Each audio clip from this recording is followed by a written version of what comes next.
Meet the 2025 Rebecca Caudill Award nominees, Part 1.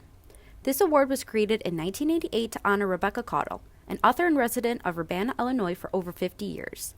The titles on this list are chosen by teachers and librarians for children in grades 4 through 8. Learn about 10 of the books in 30 seconds or less. 13-year-old Matthew is having a hard time dealing with the COVID-19 lockdowns, especially since his father is stuck overseas and his mother has moved in as a 100-year-old great-grandmother. They don't have a lot to talk about until he finds a black and white photo in her belongings, unraveling a family history of her time living in the Ukraine in the 1930s, a time during the Ukrainian famine. A story of family sacrifice and the struggle to survive. Read this historical fiction title based on the author's own family history. What would you do to feel accepted? Christina and her best friend Megan are the only two kids of color in their small Texas town. To finally fit in, they decide that there is only one solution: make the cheerleading team at their middle school to become popular. But trying out for the team may be a bit more challenging than they ever expected, and it may impact the one thing they want even more than being popular: their friendship. Charlie Thorne is a teenage genius who prefers to not follow the rules, and she has the brains to get away with it. But when a team of CIA agents desperately need her help, she finds herself blackmailed into helping due to some questionable things she's done in the past. An equation created and then hidden by Albert Einstein is now at risk of being found. Found by who? A terrorist organization planning to use it for nefarious reasons.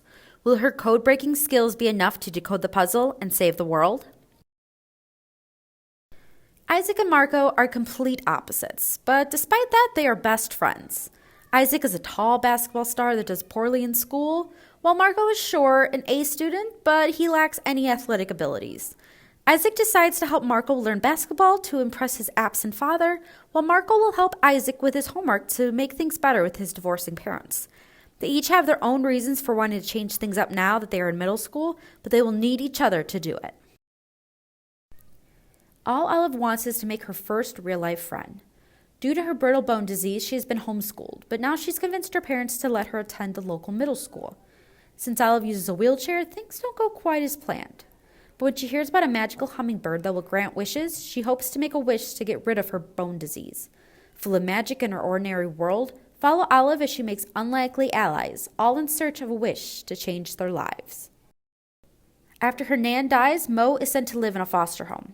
A chance encounter with a family recipe book leads Mo to becoming interested in learning about family recipes and the stories attached to them. She begins asking for the family recipes of people she meets and creates a blog to get recipes from people all over the world. But while she enjoys the recipes that she receives, she wonders if she has any distant relatives with a family recipe of her own. Through her letters to her nan, blog posts, and recipes, learn about what it means to be a family and how lasagna can mean I love you. When Muhammad was 8 years old, a civil war began in his home country of Syria, a war that continues to this day 13 years later. At 15, Muhammad was tired of feeling powerless after losing his father and being bombed constantly. So he decided to use social media to show what was happening to his people. Through videos and photos, he spread awareness all over the world. Muhammad Najim is proof that kids can make a difference even during the darkest times in history. As a neurodivergent kid living in a small town in Scotland, Addie isn't always understood by her teachers or her peers. They especially don't understand why the history of witch trials in her town upsets her so much.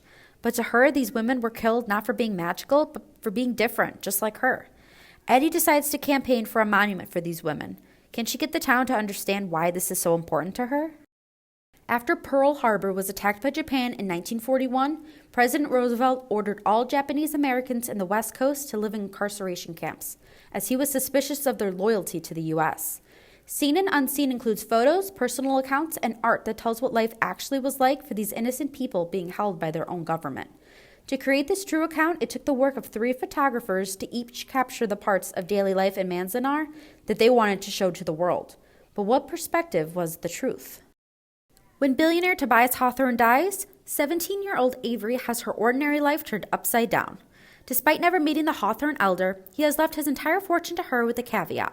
She must live in the Hawthorne house for 1 year along with his disinherited family that aren't very happy about their inheritance going to a stranger.